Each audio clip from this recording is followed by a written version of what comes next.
할렐루야. 아멘. 네, 우리 좌우에 계신 분들하고 인사하겠습니다. 너무 잘 오셨습니다.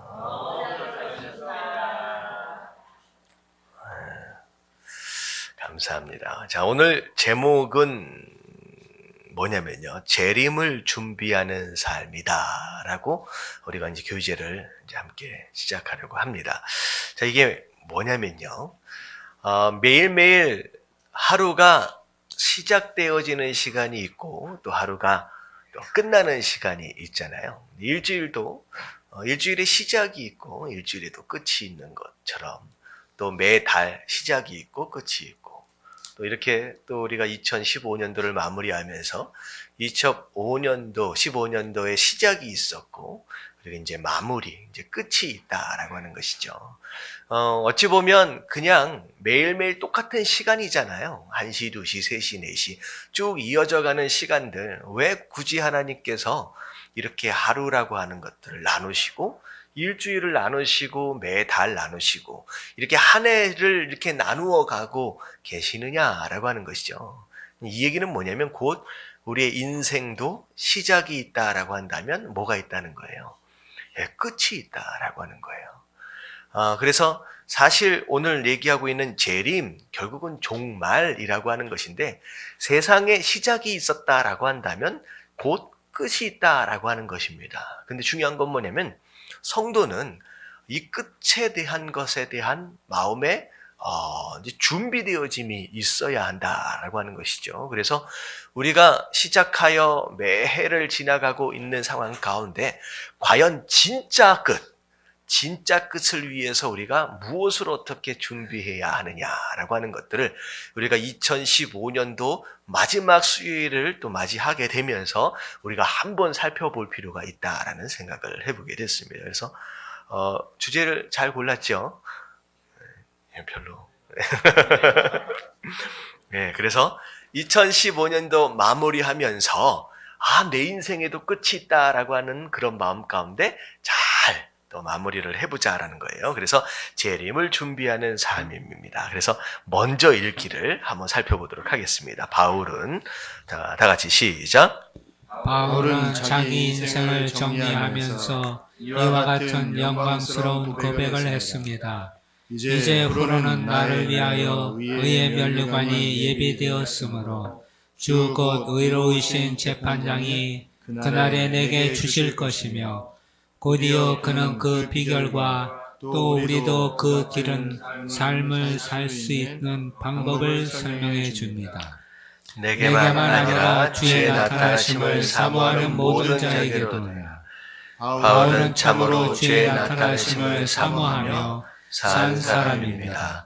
그래서 신약 성경에 6번 나오는 그리스도 예수의 날이란 재림에 대한 가슴 설레는 표현은 모두 바울이 사용한 것입니다.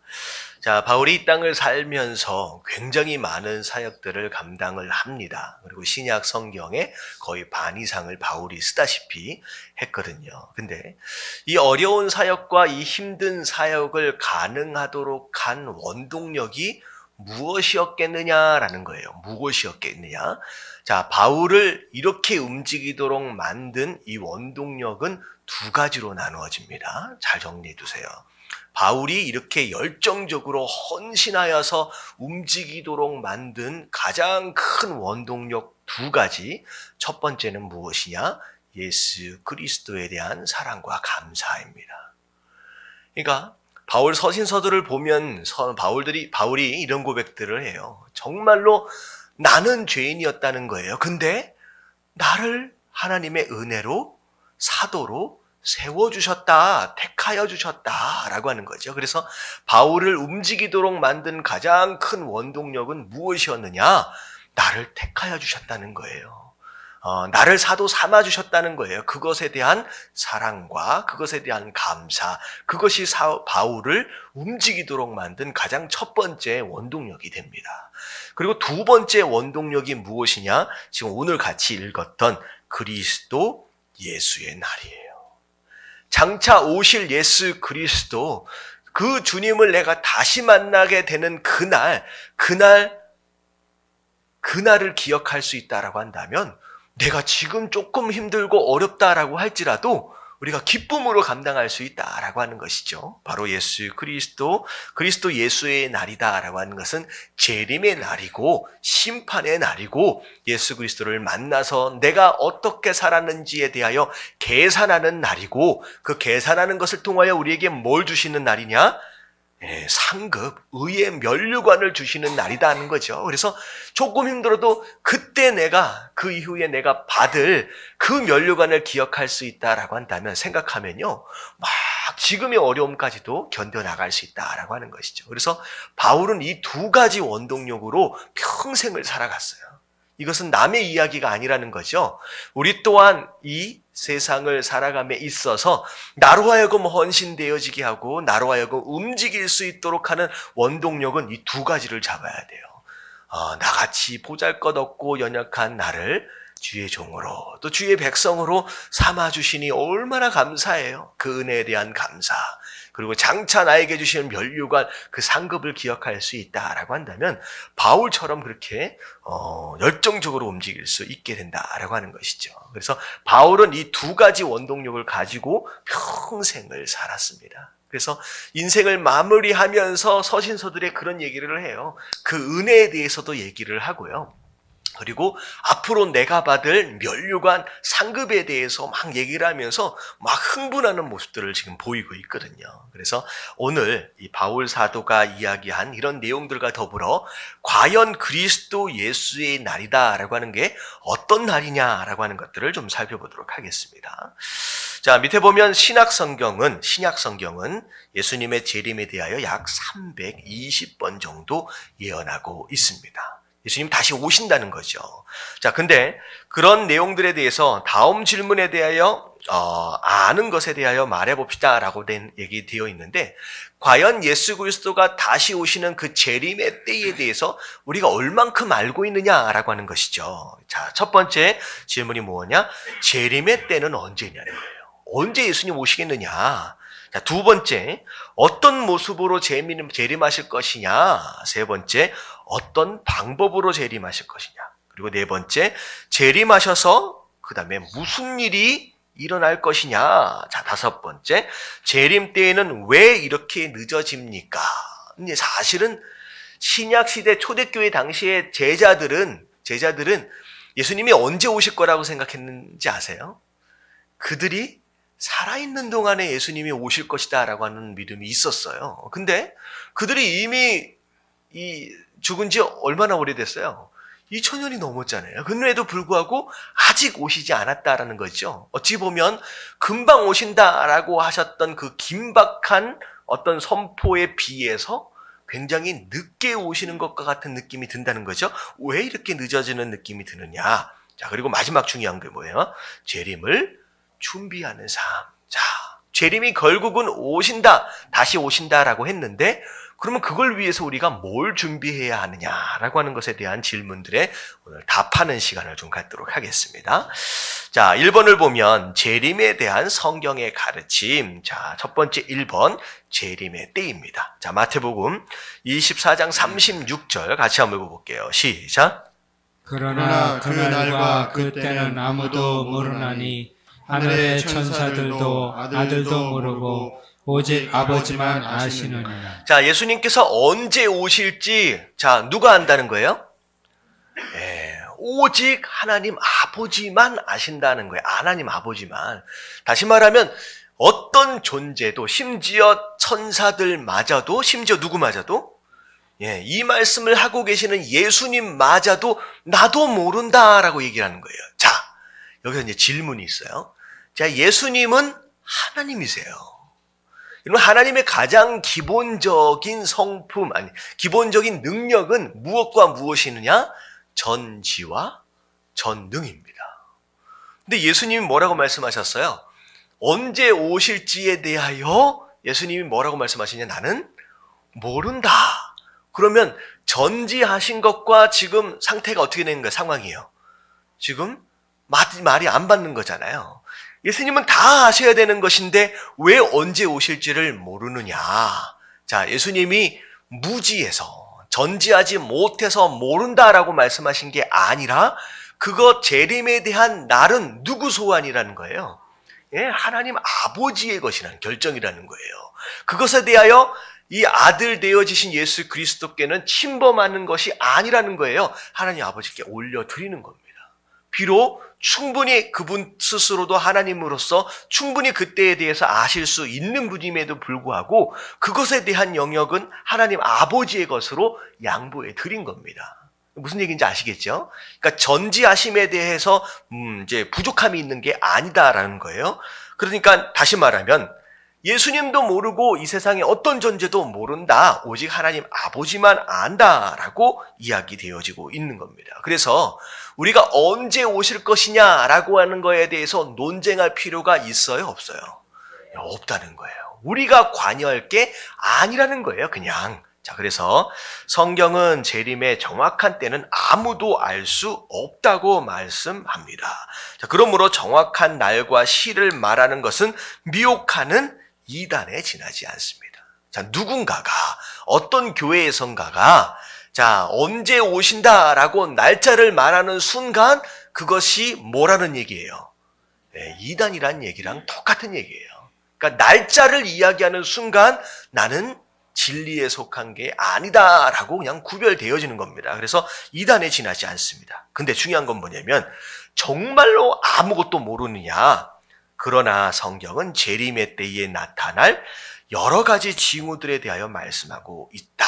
정확한 날짜와 때는 알 수 없지만 재림의 때가 가까이 오고 있다라고 하는 것을 무엇을 통하여 알아요? 징후를 통하여 알 수 있다는 거죠. 멍하니 있다가 도둑 맞는 것처럼 그렇게 당해버리는 재림이 아니라는 거예요. 분명히 말씀을 통하여 마지막 때 재림의 때가 가까이 오면 이런 일들이 있을 것이다 라고 나와 있습니다. 자, 어떤 일이 일어날 것이냐? 자, 크게 세 가지로 좀 나눠져 있어요. 자, 첫 번째가 무엇이냐? 신자들의 믿음이 식어집니다. 점점 믿음이 사라져가는 시대를 맞이한다는 거예요. 자, 누가복음 18장 8절 말씀 같이 한번 읽어볼게요. 시작. 내가 너에게 이르노니 속히 그 원한을 풀어주시리라. 그러나 인자가 올 때에 세상에서 믿음을 보겠느냐 하시니라. 자, 하나님께 기도하고 하나님께 간구하고 하면 하나님께서 그 응답으로 말미암아 어떻게 해주시다는 거예요? 그 억울함과 그 원한들을 풀어주시겠다라고 하는 거예요. 근데 중요한 게 뭐냐면 그렇게 하나님이 응답해 주시고 그렇게 하나님 역사해 주심에도 불구하고 마지막 때 예수님께서 이 땅에 재림하시는 그때가 되어지면 뭘 찾아보기 힘들어진다? 세상에서 믿음을 보겠느냐. 그러니까 그렇게 하나님이 응답해 주시고 그렇게 역사하고 계심에도 불구하고 그렇게 많은 징조들을 마지막 때에 대한 징조들을 보여주심에도 불구하고 믿음 찾아보기가 쉽지 않은 때가 될 것이라는 거죠. 그래서 많은 사람들이 믿음을 버리고 어떻게 보면 교회를 떠나고 있는 이런 모든 상황들 결국은 무엇이 가까이 오고 있기 때문에 정말 예수님께서 다시 오시는 그때가 가까이 오고 있기 때문에 이런 일들이 믿음을 버리고 떠나는 일들이 많이 일어나고 있는 것이다 하는 거죠. 그래서 첫 번째, 교회가 점점 약해지고 신자들이 점점 줄어들고 점점 믿음을 떠나는 이런 모습, 신기하고 놀라고 할 필요가 없는 거예요. 이런 일들이 마지막 때가 되면 있을 것이다 라고 분명히 말씀하고 계십니다. 자, 두 번째, 어떤 징조가 있느냐? 신앙에 대한 박해가 극심해집니다. 자, 점점 신앙생활하기 어려워지는 시대를 맞이하게 될 것이다 라는 거죠. 자, 마태복음 24장 9절 말씀 다 같이 시작. 그때 사람들이 너희를 환난에 넘겨주겠으며 너희를 죽이리니 너희가 내 이름 때문에 모든 민족에게 미움을 받으리라. 네, 미움을 받는 것이다. 내가 예수 그리스도를 믿는다라고 하는 그거 하나 가지고서도 내가 미움을 받는 대상이 될 것이다 라는 거죠. 사실 이런 일들이 저기 아랍권에만 있어지는 게 아니에요. 이제 점점 세계 각국, 심지어 우리나라 안에서도 일어나게 될 겁니다. 이제 미국 같은 나라는 사실 미국 나라의 뿌리가 뭐였어요? 미국이 무엇으로 세워진 나라예요? 신앙으로 세워진 나라예요. 어떻게 보면 유럽에서 신앙생활 열심히 하려고 하는데 신앙생활하기 너무 어려운 거예요. 그래서 신앙의 자유를 찾아서 어디로 찾아왔어요? 신대륙 아메리카로 온 거예요. 내가 제대로 예수님 믿고 싶고 제대로 예배드리고 싶다라고 하는 그런 마음. 어떻게 보면 그것으로 이 미국이라는 나라가 처음 세워집니다. 그래서 맨 처음에 뭐 서부 영화나 이런 데 한번 보세요. 어떻게 어떻게 마을이 세워져요? 가장 먼저 뭐가 세워지냐면요. 이건 교회가 먼저 세워집니다. 모든 마을 사람들이 함께 모여서 교회를 먼저 세워요. 그 다음에 뭘 세워요? 그 다음에 학교를 먼저 세웁니다. 그래서 두 번째가 학교예요. 미국은 신앙의 자유가 가장 먼저고요. 그 다음에 우리 2세들에 대한 교육이 가장 두 번째예요. 그 다음에 뭘 지었어요? 그 다음에 자기 집들을 지었습니다. 그렇게 마을이 세워져서 이런 나라가 된 거예요, 미국이. 근데 이제는 어떻게 됐어요? 신앙의 자유가 점점점 누군가의 자유를 뭐 해주기 위해서, 보호해주기 위해서 신앙의 자유가 박탈되어지는, 어떻게 보면 박해를 당하는 이런 일들이 실제로 많이 일어나고 있습니다. 그래서 제가 한인교회의 성도인 걸로 알고 있어요. 구역 예배를 드렸는데 신고를 했어요.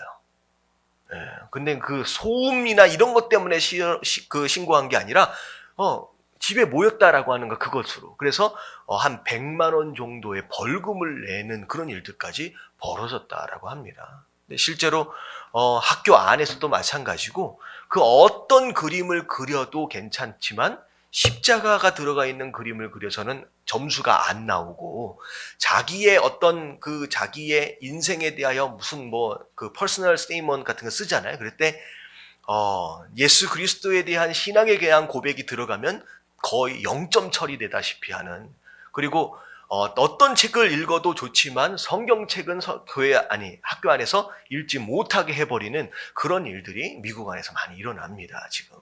근데 이게 어디에도 일어나게 된다? 한국에도 충분히 이제 일어나게 될 겁니다. 근데 마지막 때 이런 극심한 박해가 일어나게 되는 순간 우리는 뭘 인지해야 되느냐? 예수님께서 곧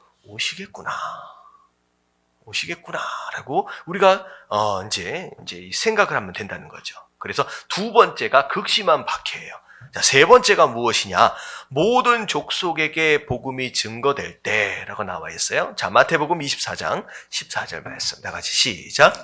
이 전국 복음이 모든 민족에게 증언되기 위하여 온 세상에 전파되리니 그제야 끝이 오리라. 네. 자, 복음이 모든 민족들에게 전파되어야 할 것이다. 다 전파되어지면 자, 그때가 뭐라는 거예요? 끝이다. 그때 이제 오시겠다라고 하는 것이죠. 그래서 그 미전도 종족이다라고 해가지고 아직 어떤 민족이나 종족들 가운데 복음이 들어가지 못한 아주 미개한 지역들 가운데서도 과거 한 5, 6년 전만 해도요. 상당히 그런 종족들이 많이 있었습니다. 근데 요즘에는 그런 아주 꼴짜기까지도 정말 선교사들이나 정말로 복음을 증거하는 사람들이 많이 들어가서 그 복음들이 많이 전해지고 있어요. 그래서 정말로 미개한 지역.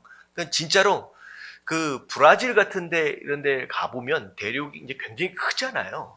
근데 거기에는 야, 이런 종족도 살았구나라고 싶을 정도로 정말로 문명을 정말로 접해보지 못한 그런 미개한 종족들이 되게 많대요. 제가 한 번은 무슨 얘기까지 들었냐면, 그 선교지를 갔는데, 이제 브라질의 어떤 선교하러 갔는데, 와, 거기에는 정말로 지옥이래요.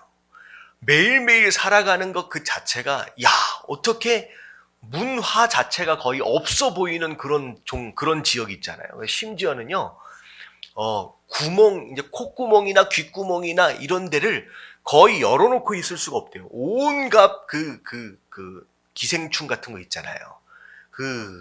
곤충들이나 이런 것들이 막 들어오고 하니까, 정말로. 근데 심지어는 무슨 일들이 있었냐면, 이제 정글에서 이제 용변을 보려고 앉았는데 무슨 일이 있었냐면 그 무슨 기생충인가가 항문으로 들어와가지고 배가 아파가지고 그래서 심지어는 죽기도 하고 정말 별의별 그런 환경 가운데서 살아가는 좀 미개한 종족들이 있대요. 근데 정말로 이름도 모르는 그런 종족들까지도 지금 어떻게 하고 있느냐? 다 찾아서 들어가고 있는 상황입니다. 이 얘기는 곧 마지막 때가 정말로 가까이 오고 있다라고 하는 것이죠. 그래서 이 세 가지 이제 이런 징조들을 통하여 정말로 말세 지말 정말로 끝에서 정말로 끝 가운데 왔구나라고 하는 것을 우리가 인지할 수 있다라고 하는 거죠. 자, 그래서 재림의 때에 대한 질문. 자, 우리가 언제인지 알 수 있어요, 없어요? 알 수 없습니다. 자, 하지만 징조들을 통하여 그때가 가까이 오고 있다라고 하는 것을 우리가 인식하며 인지할 수는 있다라고 하는 것이죠. 자, 그리고 두 번째, 재림의 모습이에요. 과연 예수님이 어떤 모습으로 오실 것이냐라고 하는 거예요. 자, 사도행전 1장 11절 말씀 다 같이 보겠습니다. 시작. 이르되 갈릴리 사람들아 어찌하여 서서 하늘을 쳐다보느냐 너희 가운데서 하늘로 올려주신 이 예수는 하늘로 가심을 본 그대로 오시리라 하였느니라. 자, 갈릴리 사람들이 지금 뭘 보고 있는 거예요? 예수님께서 부활하시고 승천하고 계시는 모습들을 멍하니 보고 있는 거예요. 구름 사이에 이미 가려져서 보이지 않고 있음에도 불구하고 멍하니 보고 있는 거예요. 그럴 때 천사가 나타나서 뭐라고 얘기하느냐? 자, 예수는 하늘로 가심을 본 그대로 오실 것이다 라는 거예요. 이 얘기는 뭐냐면 예수님께서 어떤 육체를 가지고 부활하셨느냐, 승천하셨느냐? 부활체의 모습, 눈으로 보이는 만져질 수 있는 그런 모습으로 승천하셨잖아요. 예수님 다시 오실 때에도 실제로 우리가 눈으로 보고 그리고 만져질 수 있는 그 부활체의 육신을 가지고 이 땅에 오신다라고 하는 거죠. 근데 지금 뭐 예전에 그런 얘기가 있었어요. 이제 이단들 가운데서 언제 온다 뭐 이렇게 얘기를 하다가 그날이 딱 됐는데 안 왔거든요. 안 오고 나서 나중에 이제 물어본 거예요. 아니 분명히 어제 온다라고 했는데 안 오고 말았는데 어떻게 된 것이냐라고 물었을 때 그 사람이 뭐라 그랬냐면 이미 재림하셨다. 재림하셨다. 근데 뭘로 재림하셨다? 영으로 재림하셨대요. 보이지 않는 영으로 재림하셨다. 자, 영으로 재림하세요? 아니면 부활체, 부활하신 그 모습 그대로 오신다 그랬어요. 네, 그 모습을 그대로 눈으로 보게끔 오신다는 거예요. 그러니까 영으로 재림하셨다라고 하는 것은 곧 뭐예요? 거짓말이라는 거예요. 거짓말. 그렇지 않아요. 우리가 눈으로 보시게끔 오실 것입니다. 자, 요한 2서 1장 7절 말씀 같이 보겠습니다. 시작. 미혹하는 자가 세상에 많이 나왔나니 이는 예수 그리스도께서 육체를 오심을 부인하는 자라. 이런 자가 미혹하는 자요 적 그리스도니. 네, 분명히 눈에 보이는 만져질 수 있는 육체로 다시 오실 것이다 라고 하는 것에 대해서 부인하는 사람들이 있어질 것이라는 거예요. 다 이단이고 다 적 그리스도입니다. 자, 그래서 예수님은 반드시 눈에 보이는 육체를 입고 오실 것입니다. 자, 이것을 부인하는 자는 자기 속에 예수의 영이 있기 때문에 자기가 메시아라고 미혹하려는 이단 자일 뿐입니다. 자, 이단이라는 거예요.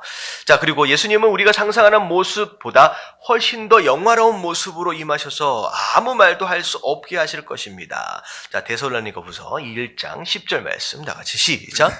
그날에 그가 강림하사 그의 성도들에게서 영광을 받으시고 모든 믿는 자들에게서 놀랍게 여김을 얻으시리니 이는 우리의 증거가 너희에게 믿어졌습니다. 예수 그리스도께서 이 땅에 오시는 그 순간 재림의 모습을 볼 때에 모든 성도들이 다 놀랄 것이다 라고 하는 거죠. 이 얘기는 뭐냐면 물론 예수 그리스도에 대한 이미 마음 가운데 이미지가 있고 기대감이 있잖아요. 근데 그 큰 기대감 그 이상의 모습으로 우리에게 다시 오실 것이다라는 거죠. 이 얘기는 뭐냐면 우리가 무슨 영화 같은 데를 보면 와 대작이다, 와 끝내준다 라고 해서 큰 기대를 가지고 영화를 봤을 때 어떤 것을 자주 경험해요? 실망하잖아요. 너무 뭐가 컸기 때문에? 기대가 컸기 때문에. 근데요 예수 그리스도의 오심은 그거랑은 다르다는 거예요. 여러분들 성도가 갖는 기대와 여러분이 영화를 관람하기 위한 그 보지 못한 사람의 기대는 다른 얘기입니다. 야, 재밌다라고 하니까 진짜 재밌겠지라고 하는 정도의 기대는 아무것도 아닌 거예요. 여러분, 성도가 예수 그리스도를 기대한다라고 했을 때 그 기대는 어떤 기대냐? 지금 신앙생활하기가 어때요? 그 예수 그리스도를 향한 기대는 지금 신앙생활하기가 너무 어려운 거예요. 엄청난 박해와 엄청난 이제 그런 방해와 더불어 정말 예수님 꼭 오셔야 됩니다. 빨리 오셔야 됩니다. 라고 인내하며 기다리고 있는 그런 상황 가운데서의 기대예요.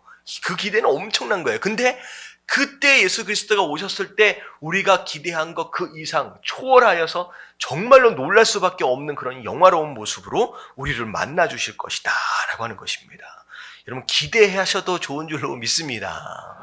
예, 대단한 모습으로, 깜짝 놀랄 모습으로, 와, 저분이 정말로 예수 그리스도였구나 라고 하는 걸 우리가 알죠. 그래서 요한계시록에 보면 예수님 입에서 뭐가 나와요? 예수님 입에서 뭐가 나와요? 여러분, 칼이 나온다 그랬어요.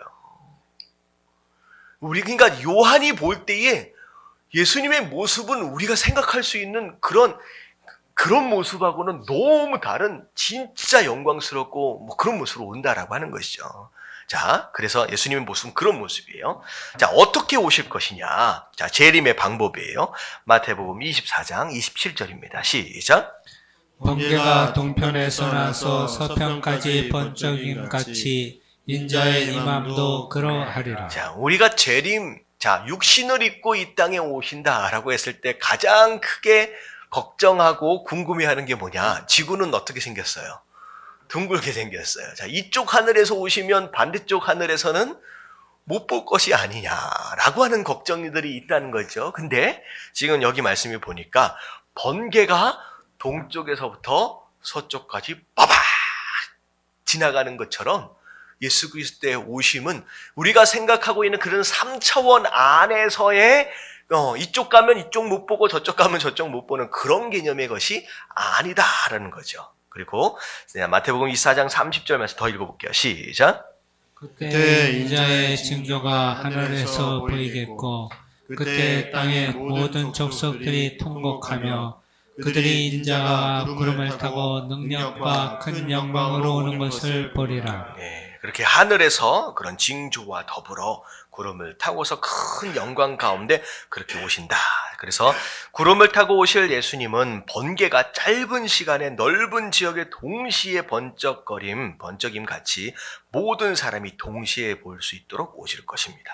자, 요즘 과학기술을 생각할 때도 하나님 편에서 이것이 가능함을 충분히 상상할 수 있습니다. 얼마나 놀라운 광경이 될까요? 그러므로 그리스도가 여기 이미 왔다, 저기 있다 하는 말들은 다 거짓입니다. 그런 얘기 있잖아요. 저기 왔는데 아직 나는 몰라. 그런 일이 있어요, 없어요? 없어요. 저기 왔다라는 소식이 들려지기도 전에 온 민족들이 동시다발적으로 예수 그리스도의 오심을 함께 목격하게 된다라고 하는 것이죠. 그래서 요한계시록과 말씀에 보면 예수님께서 재림하시는 순간 우리가 밟고 있는 이 지구상에 있는 모든 물질이 그냥 녹아버린다. 어쩌면 이게 지구로 이렇게 존재하는 게 아니라 이게 다 흩어져 버리고 녹아내려서 그야말로 그냥 이제 무슨 얘기인지 아시겠죠? 그런 지구본처럼의 그런 개념이 아닐 수 있다라는 거예요. 이제 어찌됐든 반대쪽에 있다라고 우리가 걱정할 필요가 있어요, 없어요? 없다는 거예요. 그래서 예전에 그런 얘기가 있어서 예수님께서 재림하시려면 어느 쪽에 오실까? 그러면 대략적으로 대부분 어느 쪽에 오실 가능성이 많다라고 얘기를 해요. 이스라엘 저기 예루살렘 근방으로 오시지 않겠느냐라고 하는. 그러니까 재림 때, 자, 우리나라로 보면 딱 어떻게 돼 있어요? 완전 반대에 있잖아요. 그러면 우리는 예수님 오시는 걸 못 볼 수도 있고 어떻게 보면 반나절 12시간이 지나간 뒤에나 볼 수 있는 상황이 벌어지니까 무슨 얘기도 있었냐면 재림의 때가 가까우면 어디로 이사 가야 돼요? 이스라엘로 이사를 가야 그때 한꺼번에 보지 않겠느냐 그런 얘기도 있었어요. 걱정할 필요가 없다라는 거예요. 자, 이렇게 재림을 하십니다. 자, 근데 자, 네 번째 이제 질문이 뭐였냐면 재림이 늦어지는 이유예요.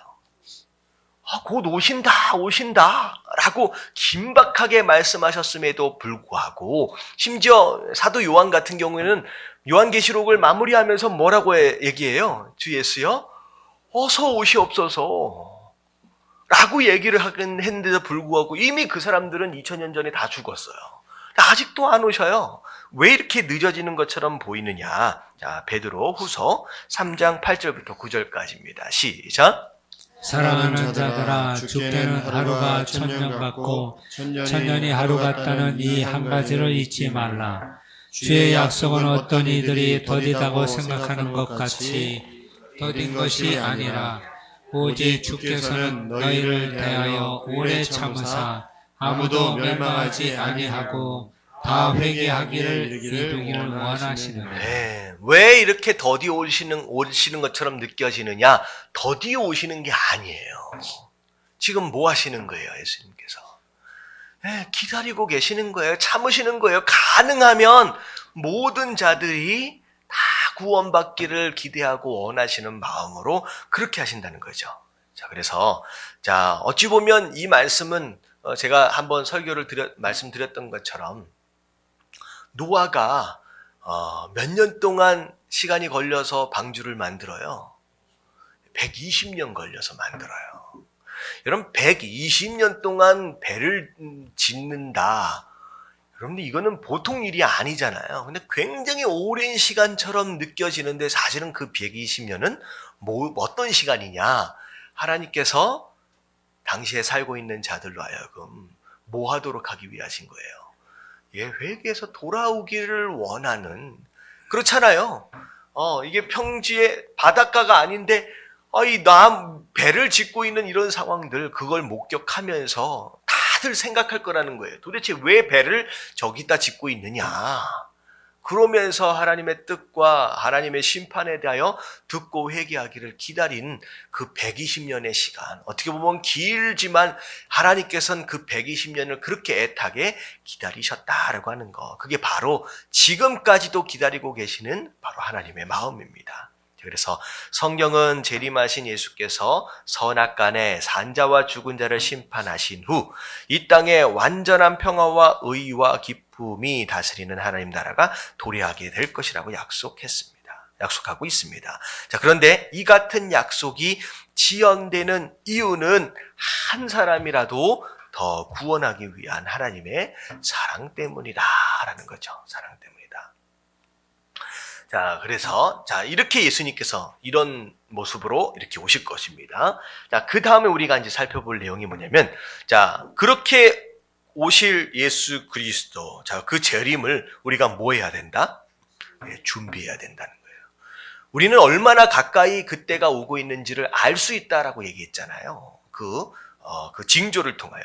그럼 알려주시는 그 이유가 무엇이냐? 그때를 잘 준비하라는 거예요. 그래서 매해 매해 끝이 있어지는 순간 우리가 뭘 하느냐? 한 해를 정리하고 다음 또 한 해를 계획하잖아요. 그런 것처럼 마지막 때에 대한 그러한 이제 인식과 더불어 우리가 준비해야 될 것이 있습니다. 그래서 베드로전서 4장 7절부터 8절까지 같이 한번 읽어볼게요. 시작. 만물의 마지막이 가까이 왔으니 그러므로 너희는 정신을 차리고 근신하여 기도하라.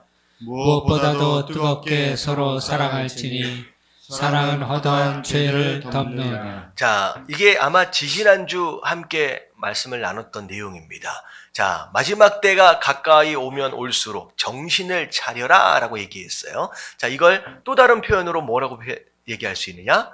깨어있으라 라고 표현을 했습니다. 여러분, 깨어있다라고 하는 것이 무슨 뜻이라고 얘기했어요? 깨어있다라고 하는 거.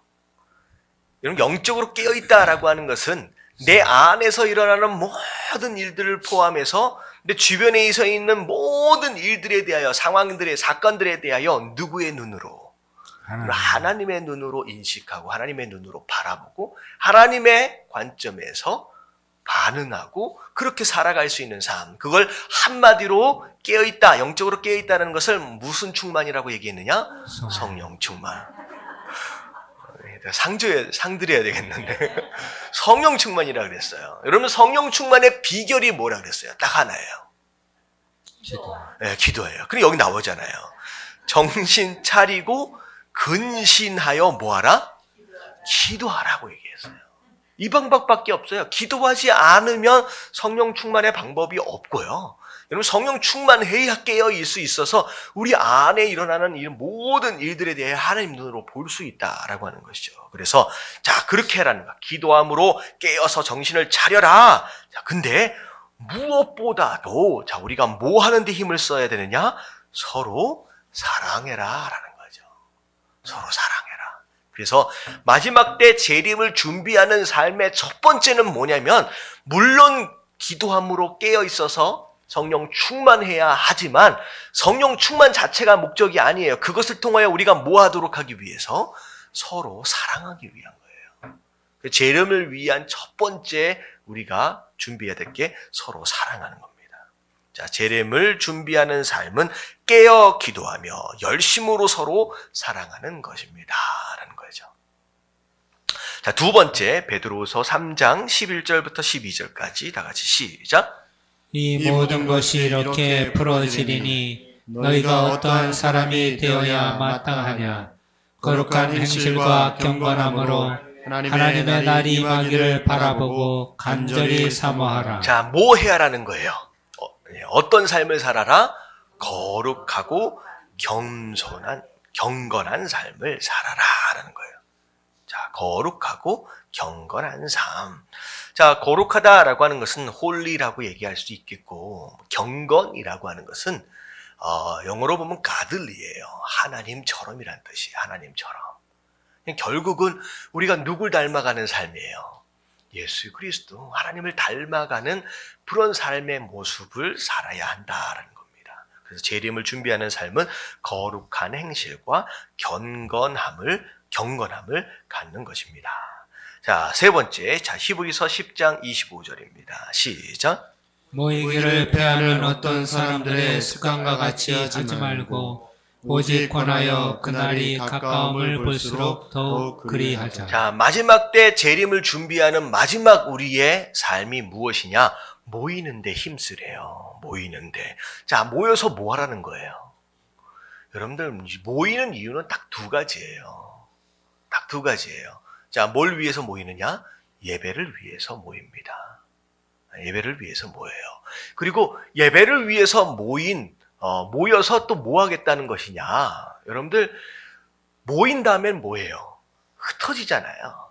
왜, 뭘 위해서 흩어져요? 예, 전도하고 사명을 감당하기 위해서 흩어집니다. 근데 결국은 모여서 예배를 통하여 에너지를 충전하는 거예요. 능력을 받는 거예요. 그래서 우리가 마지막 때를 준비하는, 이 재림을 준비하는 삶이다라고 했을 때 어찌되었든 우리가 뭐 하기를 힘써라. 모여서 예배드리기를 힘써야 합니다. 뭐 집도 멀고 뭐도 여러 가지 핑계를 댈 수가 있어요. 뭐 요즘에는 수요 예배, 금요 예배가 참 참여하기 많이 어려워지는 시대가 되었습니다. 왜냐하면 일반적으로 직장 생활을 하시는 분들 같은 경우는 이제 집에 잘 안 보내주는 것 같아요. 직장들이. 보면 9 to 5라고 해가지고 9시부터 5시까지 일하면 웬만큼 일을 한 거거든요. 근데 한국은 그렇지 않습니다. 한국은 무슨 야근이고 뭐고 해가지고 밤 늦게까지, 그리고 위에 있는 상사가 퇴근하지 않으면 또 못 나간대요. 그런 분위기가 있어서 늦게까지 일하는 분위기, 그래서 주중 예배에 참여하기가 굉장히 어려워져서 모이기가 사실 쉽지가 않아요. 근데 그럼에도 불구하고 하나님 뭐라고 말씀하시냐? 이런 세상을 믿음으로 이겨나가려면 뭐 할 수밖에 없느냐? 모이는 수밖에 없대요. 모여서 기도하고 모여서 예배하는 바로 그거. 그래서 재림을 준비하는 삶은 모이기에 더욱 힘쓰는 것입니다.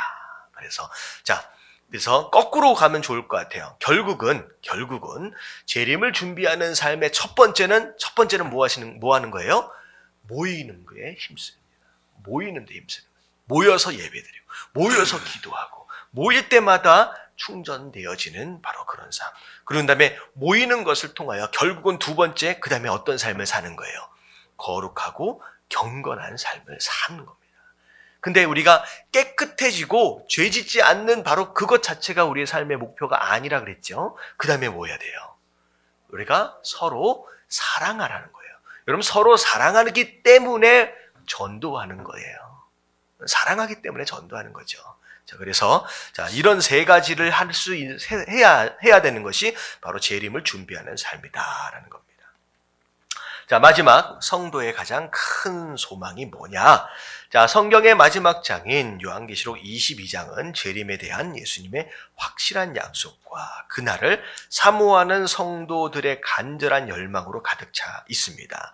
자, 예수 그리스도의 재림은 성경의 예언 중 유일한 미완의 약속입니다. 자, 무슨 뜻이에요? 미완의 약속. 네, 아직 완성되지 않은 유일한 약속이라는 거예요. 그러니까 마지막 때에, 자, 요한계시록까지, 자, 성경은 구약과 신약으로 나눠져 있잖아요. 그럼 결국은 신약이든 구약이든 다 약속이라는 내용이에요. 자, 구약은 뭐에 대한 약속이에요? 예수님의 초림에 대한 약속이에요. 그 구약에 대한 약속이 결국은 신약에 들어와서 다 어떻게 됐어요? 다 이루어졌어요. 하나도 빠짐없이 다 이루어졌어요. 그리고 신약에 나와 있는 약속은 뭐에 대한 약속이에요? 다시 오실 예수님이에요. 다시 오실 예수님에 대한 약속으로 가득 차 있습니다. 근데 다시 오실 그 약속에 대한 거 딱 하나만 지금 안 이루어졌다는 거예요. 자, 마지막 때가 되면 지진도 있고 전쟁도 있고 별의별 일들이 다 있을 것이다 라고 하는 그런 내용들이 실제로 우리가 지금 경험하고 있는 상황들이잖아요. 다 이루어지고 있는 상황이에요. 진행형이에요. 근데 아직 이루어지지 않은 딱 하나의 미완의 약속은 예수 그리스도의 재림입니다. 결국은 이루어진다는 거죠. 그래서 미완의 약속이다. 우리 앞에 현재 진행 중인 가장 놀라운 소망입니다.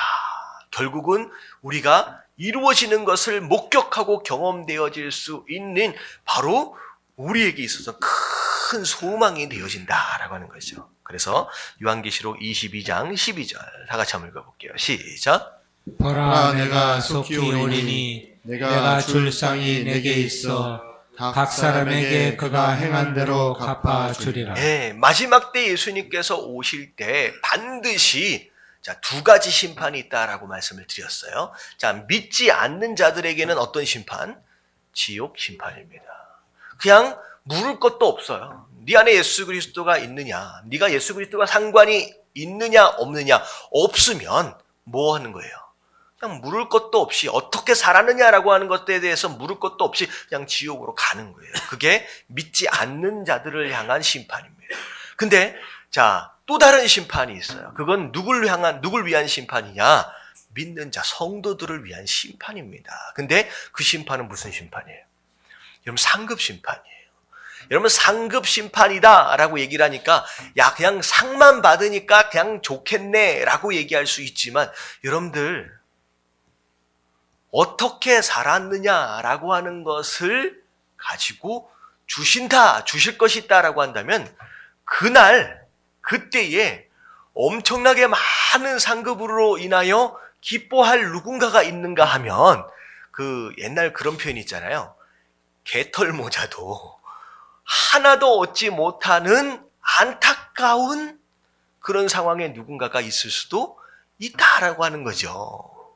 그 얘기가 어찌 보면 부끄러운 구원과 같은 그런 입장이 있다라는 겁니다. 근데 결국은 이 얘기는 뭐냐면 장차 마지막 때에 예수님께서 재림하실 때 우리의 모든 삶을 낱낱이 다 계산하실 것이다. 마치 청지기에게 무엇인가를 맡겨놓으시고 먼 나라에 갔다가 돌아오는 그 주인처럼 예수님이 오실 때 그동안 네가 어떻게 살았느냐, 내가 너에게 준 이 달란트와 내가 너에게 준 이 시간들과 건강과 이 물질과 이 재능과 이 은사들을 네가 어떻게 잘 사용했느냐라고 하는 것을 계산하시는 그런 날이 바로 이 재림의 때라는 거죠. 근데 중요한 건 뭐냐면 이 재림의 때가 막 기다려지는 사람은 어떤 사람일 것 같아요? 막 내 삶을 막 계산하실 것에 대해서 막 기다려지는 사람. 여러분들 열매를 많이 맺은 사람은 막 기다려져요. 여러분 5달란트 받은 사람, 2달란트 받은 사람은 어때요?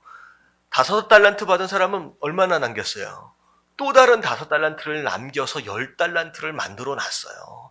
2달란트는 또 다른 2달란트에서 또 4달란트를 만들어 놨어요. 자, 이런 종 같은 경우는 이 주인이 어떻게 하셨으면 좋겠어요? 언제 오셨으면 좋겠어요?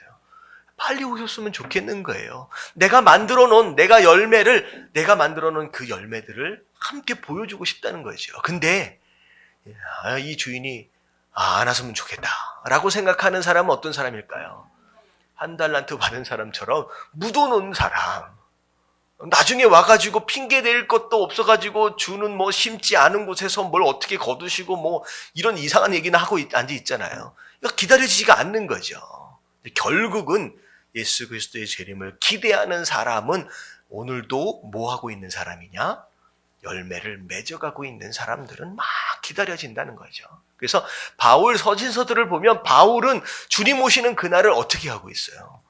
너무 기다리고 있어요. 막 사모하고 있어요. 이게 열매 맺고 있는 자의 특징이다라는 거죠. 자, 그리고 계시록 22장 20절 말씀 다 같이 읽겠습니다. 시작. 내가 진실로 속히 기 오리라 오리라 하시거늘 아멘. 주 예수여 오시옵소서. 네, 어서 오시옵소서 내가 기다리고 있습니다.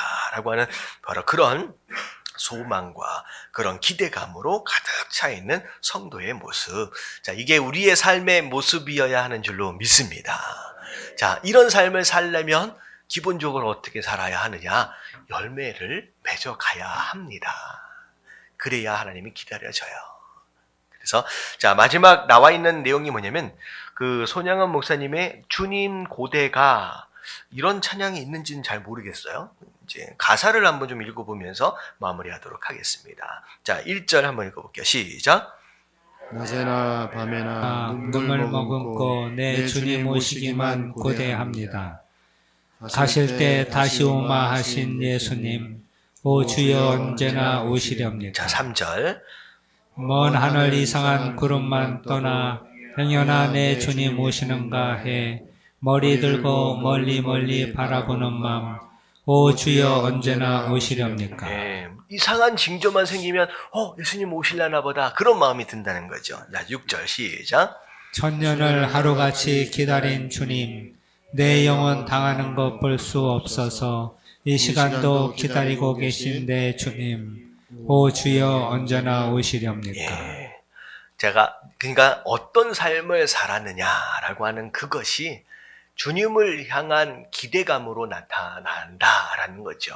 어찌 보면 세상 가운데 그냥 묻혀서 섞여서 이대로가 좋습니다라고 뭐 어떻게 설명할까요? 그냥 적당히 타협하고 사는 그런 성도의 삶이다라고 한다면 예수 그리스도의 오심에 대하여 관심도 없을 뿐만 아니라 기대하지도 않는 그런 삶을 살 수밖에 없다라고 하는 거예요. 그래서 진짜 성도다운 성도의 삶이다라는 것은 예수님 오심을 기대하며 바라보며 그렇게 사는 바로 이런 이제 믿음의 고백, 이런 믿음의 고백이 우리의 고백이 되어야 할 줄로 믿습니다. 아멘. 자, 기도할게요.